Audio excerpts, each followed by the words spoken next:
Hi everyone, Queenie here, and I know I haven't done some. Oh God, sorry, my game was like off the screen.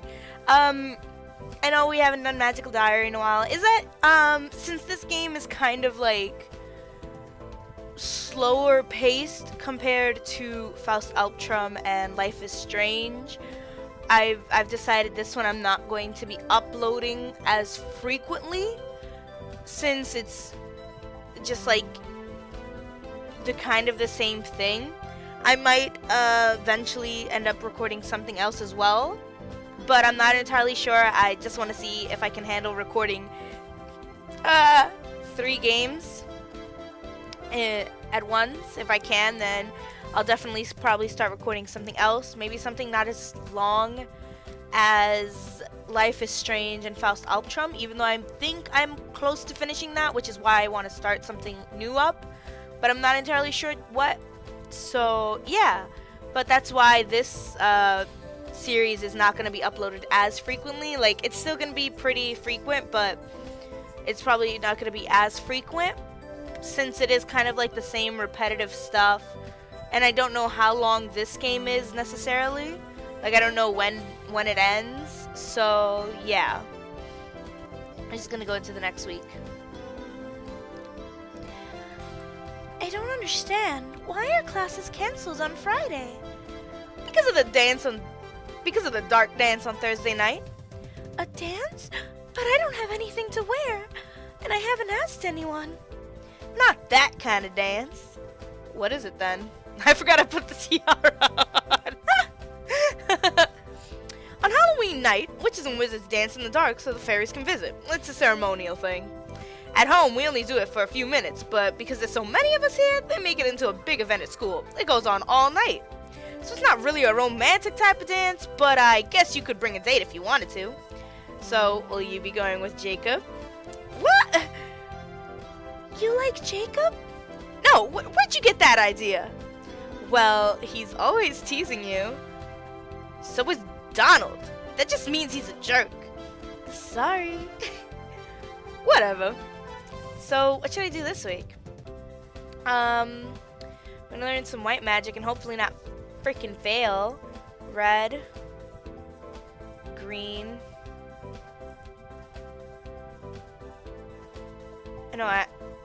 Okay, so wait. Okay, so white, red, green, and then I'm gonna just sleep on Thursday because my stress is kind of going up. Hopefully I don't fail white magic again. There we go. Communication. Costs 5 mana. Allows the caster to communicate understandably with a willing target.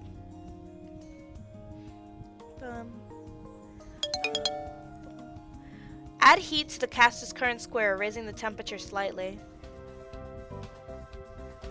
I find Donald and Virginia standing outside our room.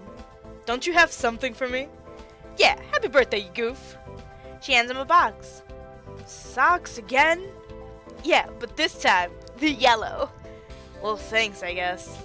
Happy birthday.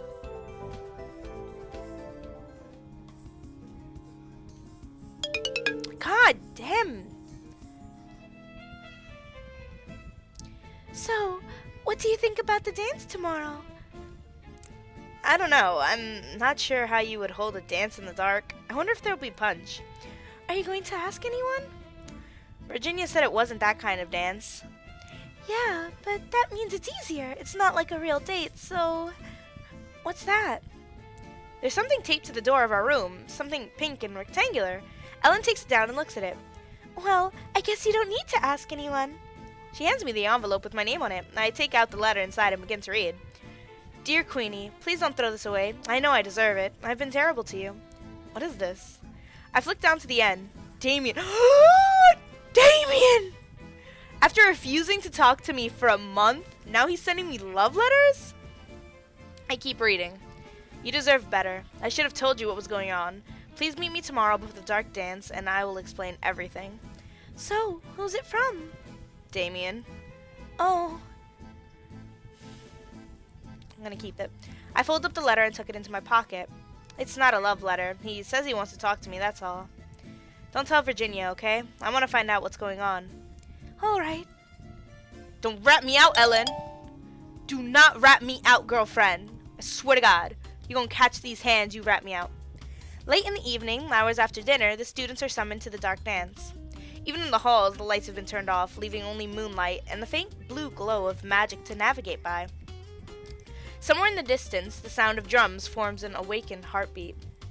But before I can reach that dance, someone catches my arm. Queenie? Hi. I'm glad I could find you. I was afraid I'd be too late. I've been an idiot. Look, what I said to you that day, I didn't mean it. Then why did you say it? Because I was trying to push you away. Well, you did that. I'm sure you've heard the stories by now. William will have made sure of that. About me and girls and how I hurt people that get close to me. And it's true. I don't expect you to understand. You're filled with light. You're a happy person. You're bright and fresh and honest and enthusiastic. That's what I like about you. But me, I've got a lot of dark I've got a lot yeah. I've got a lot of dark things in my life. Things I can't talk about, not with anyone. When I've been with girls, I can't let them get too close. And if they keep trying, I have to stop them. I don't see what this has to do with me. Don't you? We weren't dating. No, it was worse. We were becoming friends. I started to feel like I could trust you, and that scared me. You're not like the other girls, Queenie. You're special. Watching you explore your new world here at school, all eyes and stars, it makes me happy, and that's dangerous.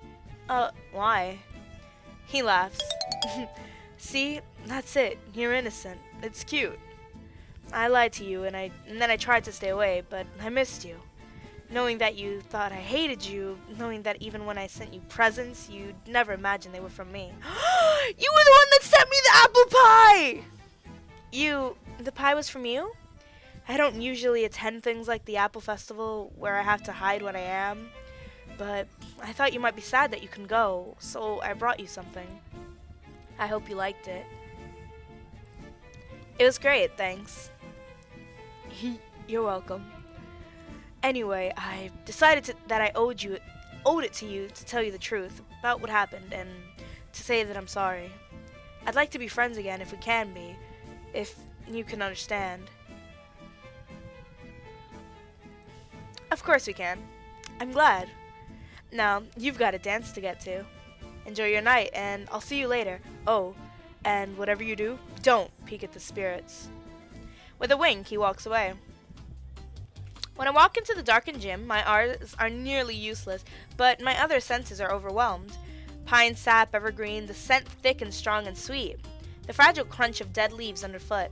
Swirling breezes drifting hot and cold, autumn mixed with smoke. Murmurs and laughter from unseen lips all blending together.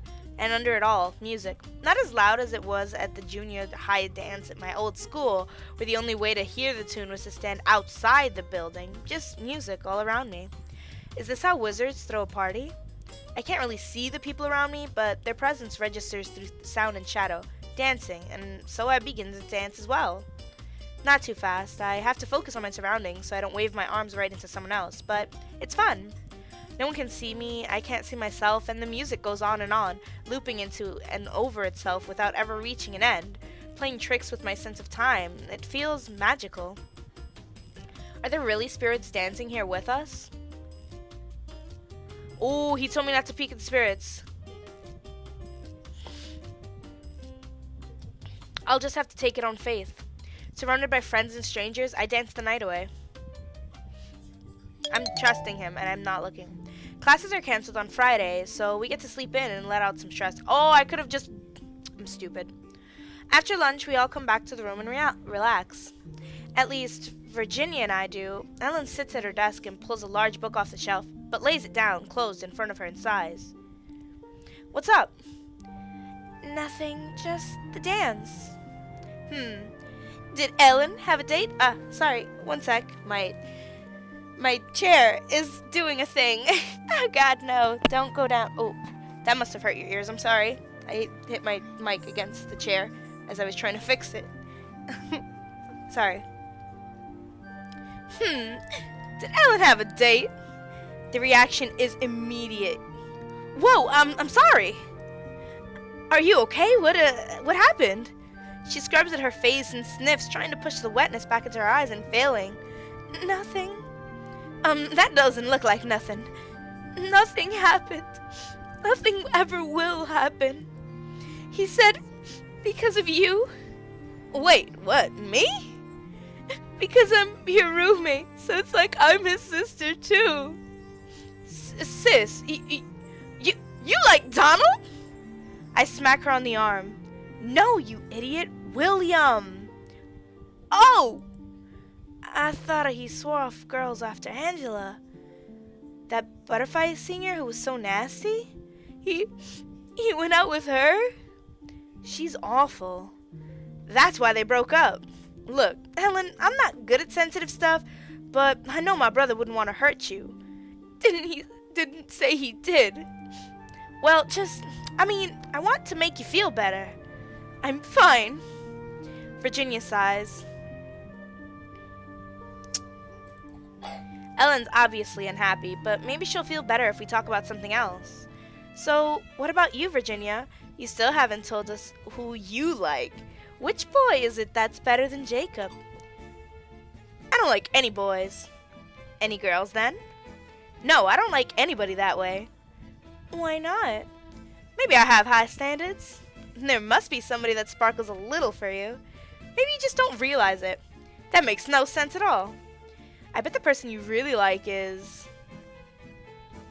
So we got Jacob, Pastel, Ellen, Damien, Balthazar, and William. William is your brother! Balthazar. Jacob, there's a spark there. He wishes. See, it's a perfect romance. Eventually, he'll stop being so full of himself and grovel, and then you'll learn to appreciate him. Do you think you'd like him if he were nicer? Good. Ellen looks interested. Wait, I'm confusing. Is Jacob not the guy that she is on the sports team with? Oh my god, I think Jacob is her little brother's, like the I don't know if you, no, she's the youngest one. Her brother's friend, not William, Donald's friend. Oh my god. I thought Jacob was the guy that asked me for advice. Oh, that's bad. Well, he's not ugly. And he sort of likes sports, right? Yeah, we played together a few times when we were little. See? Childhood friends. That's so romantic. Does he live near you? No, his dad's brought him to visit. Dads? How many does he have? 2. Well, 2 real ones, and whoever else keeps the house. They have servants? Sort of. They've got money. So he's rich, he's cute, he's an old friend, you have interests in common, and he's a jerk. So we just have to fix that. We chatter for a while about stuff and nonsense, which distracts Ellen and stops her from looking so sad. Bum, bum. Ellen gets up early on Saturday morning and returns after the mail and allowances are delivered. What should I do today? We're gonna go study. The library is fairly quiet, but familiar faces are still present. Let's study with Minnie. Minnie helps me out with my green magic. Sweet. We're just gonna go into the next week.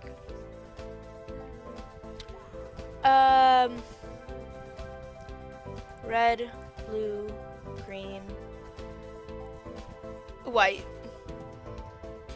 White. I get the hiccups. Nice.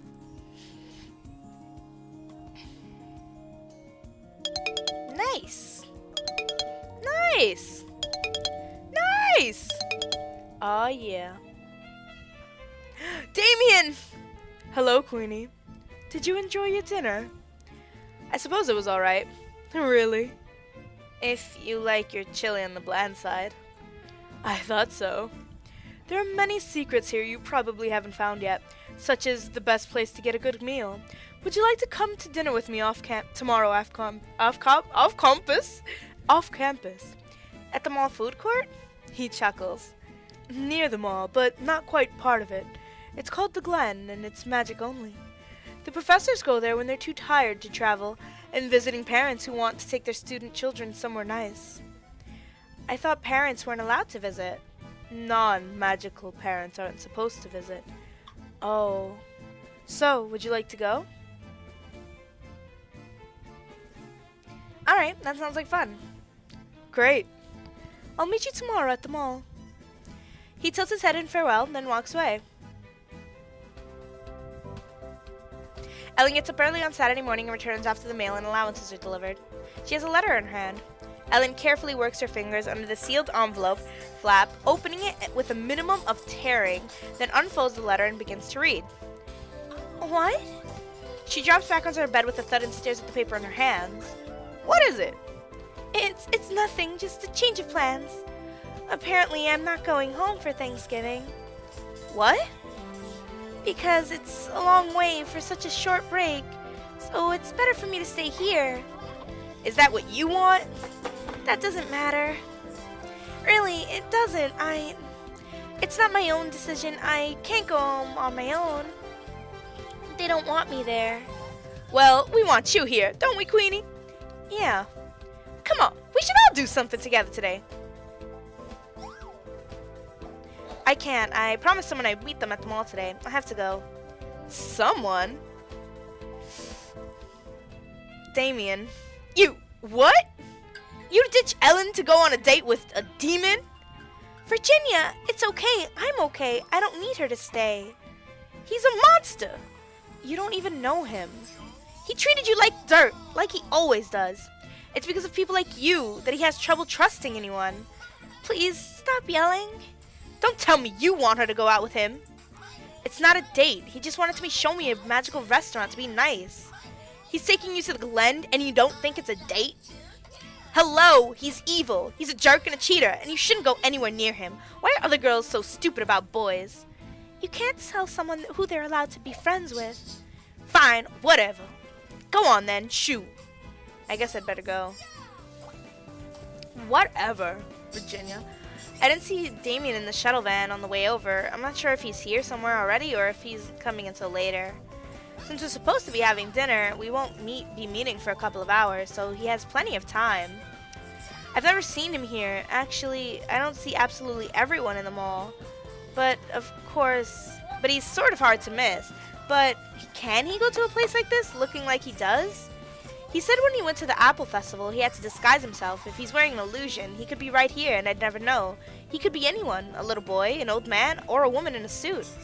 Except, I don't think so. Looking at the people around me, somehow I'm sure that none of them could be Damien. Even under an illusion, he would never slouch or shuffle like some ordinary teenager. He's a falcon to the core. That grace would always shine through. So, if he's not here, what should I do while I wait? I wander in and out of various stores. It's not a very big mall, but there are books, clothes, magic, and toys, so I keep myself entertained for hours. Stress decreases by 3. At the arranged time, I wait near the main entrance for Damien. There he is, and looking just like he always does. None of the non-magical shoppers seem to notice. Well, Halloween was only last week. Hello, Queenie. Are you ready? Where are we going? You'll see. It's not far, just across the parking lot.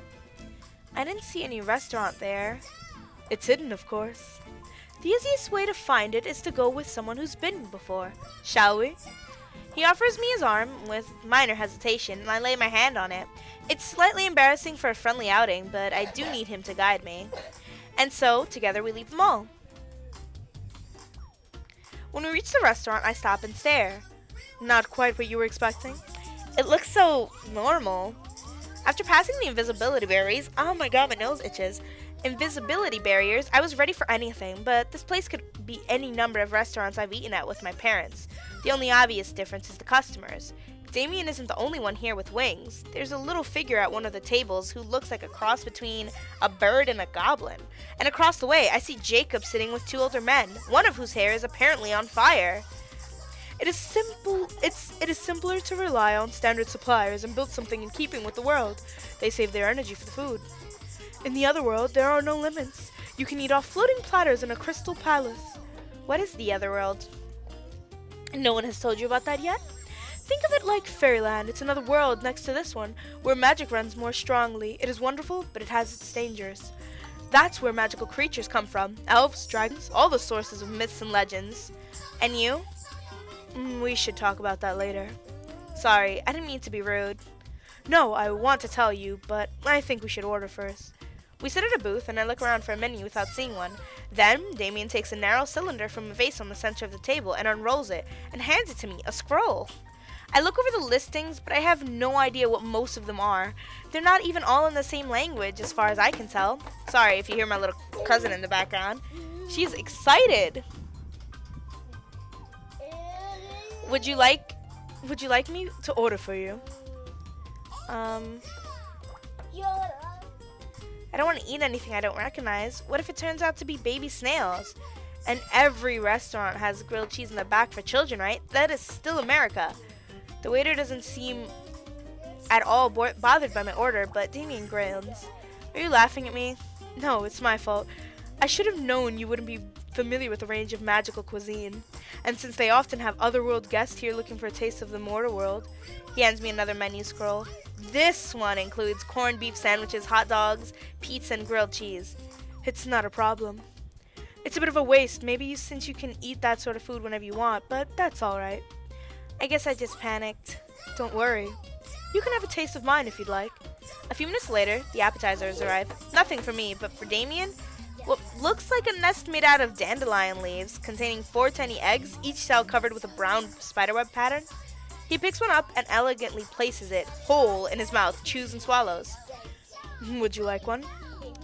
Sure. Alright. He holds up another egg, delicately pinched between thumb and forefinger, and looks at me. Sheepishly, I open my mouth and allow him to set the egg on my tongue. Once it touches me, I realize there wasn't a shell at all. The egg is solid, hard-boiled and peeled. It tastes smooth and smoky, with a hint of spice and a numbing tingle on my tongue. Interesting. I'm glad you like it. He finishes the eggs and then eats a few strands of greenery, leaving the rest. A waitress comes by to clear the appetizer plates, and we wait for the main course. So, I suppose it's time. Time? To tell you about where I come from. Please promise me you won't repeat this story to anyone. I promise. It's not easy to talk about. You don't have... You don't have to if you really don't want to. No, I know you. Being you who you are, I don't believe you'll judge me the same way. You don't have the same expectations because you weren't born to magic. Neither was I. What? But you're... not human, but my parents are. Huh? I'm a changeling. What does that mean? It means someone swapped me for my parents' blood child when I was a baby. At least, that's what I think happened. I don't exactly remember. But, you're blue. I think they sort of noticed. I didn't look like this until later. I grew up always believing that there was something wrong with me, that the face I saw in the mirror wasn't right. But I didn't know why. Oh, I imagined all sorts of things. Perhaps my parents weren't my parents. Perhaps I was a lost prince and someday my real family would come and take me away and save me. I think every unhappy child imagines that. He sighs and brushes stray crumbs off the table, not meeting my eyes. Did they come? Your birth family? No, I've never seen them. I wish they had. Even if one's a demon, they couldn't be Well... When I turned 13, I saw my true face for the first time. I was terrified. I had to learn how to hide it and pretend to be normal even though I knew it was all a lie. It was quite a shock when I came to Iris and everyone started demanding to know my bloodline. I couldn't tell them and I didn't want to explain. Why would they even ask? That's rude. You see, that's why I could tell you this, because it doesn't matter to you. They want to know who I'm related to, so they know my status. There aren't that many all magical families, and they're very proud of who they are. And when I wouldn't answer their questions because I couldn't, that made them think I had something to hide, especially William. His eyes flick back and forth, and suddenly he leans back in his seat and smiles. Before I can ask why, the waiter arrives to bring the main course. Bon appetit. The food is good, but my mind is too full of questions to really pay attention. There's obviously a lot more to the story, but for someone who has trouble trusting others, he's probably told me more than he wants to already. I don't want to push him by asking for more. At last, he looks up from his plate. Delilah, relax, girlfriend! Did you know that William was originally a falcon? What? We were hallmates at first, freshman year. He never said that. He probably didn't want to spoil his image by telling you what happened. Being kicked out of Falcon Hall for starting a fist fight doesn't sound very cool, does it? A fight with you? He lets out a shallow sigh. He kept trying to break into my room. He followed me around, but I wouldn't tell him anything. No. Let's talk about something else. Right. Do you come here often? Oh, occasionally, but not for a while. It's much nicer when you have someone to share it with. You'll like the dessert. The dessert? There's only one? Well, it's possible to request an extra if you're greedy, but I don't think it would be good for you. The dessert plate is provided to everyone gratuit, which is free. Even if you only come for coffee, it's part of the magical tradition of hospitality. No guests should go without. That's nice. He settles back into his seat and looks at me. Have you ever considered wearing makeup? Something that could really bring out the color of your eyes. I don't know. I'm a falcon. We like pretty things. Last year there was a senior in Butterfly Hall who wore a golden circlet with an enormous flower on each side of her head, and that changed colors as the day went by. You should have seen her. She was beautiful. Dark hair like a waterfall. I poke absently at my plate, then set my silverware down and allow the waiter to take it away. A few minutes later, the dessert plates arrive. Strawberries? Look more closely. I look again. They're shaped like strawberries, but their surfaces are smooth and seedless and slightly shiny, like candy. Is that, marzipan? I've heard the word, but I don't really know what it means. No, it's better. They're blown sugar glass. Careful, they're fragile. Put one in your mouth and suck gently. Okay. I pick up a sugar berry and pop it in my mouth. For a moment, there's a vague sweetness as the sugar melts on my tongue. Then, all of a sudden, a burst of liquid flavor. Damien laughs at the surprise on my face. They're filled with strawberry juice. It's supposed to provide energy. Why doesn't the sugar dissolve? Magic. After finishing the strawberries, I do feel energized. We chat a bit more, and then Damien pays the bill, trying to hide the amount from my eyes. And then it's time to find a van back to campus. All throughout, he's been a perfect gentleman, a friend, and not a hint of anything more. What are you, my mother? What are you doing back here already? What do you mean? You mean you weren't on a date with Damien? Did you come to your senses? I told you 100 times already. It was not a date. We just had dinner. But he... Didn't he... Arg! Why are you beating your head against the wall? Well, don't expect any sympathy from me tomorrow. Why would I? Sores! She stalks off into our room. What on earth was she talking about? So I'm just gonna end this episode here. Thank you guys so much for watching. I appreciate it. I guess we'll find out in the next one what the hell Virginia was talking about when she said sores. But yeah, thank you guys so much for watching, and I'll see you in the next one. Again, sorry for the background noise. My cousin just wanted to hang out beside me, and she's watching videos. So yeah, see you in the next one. Bye!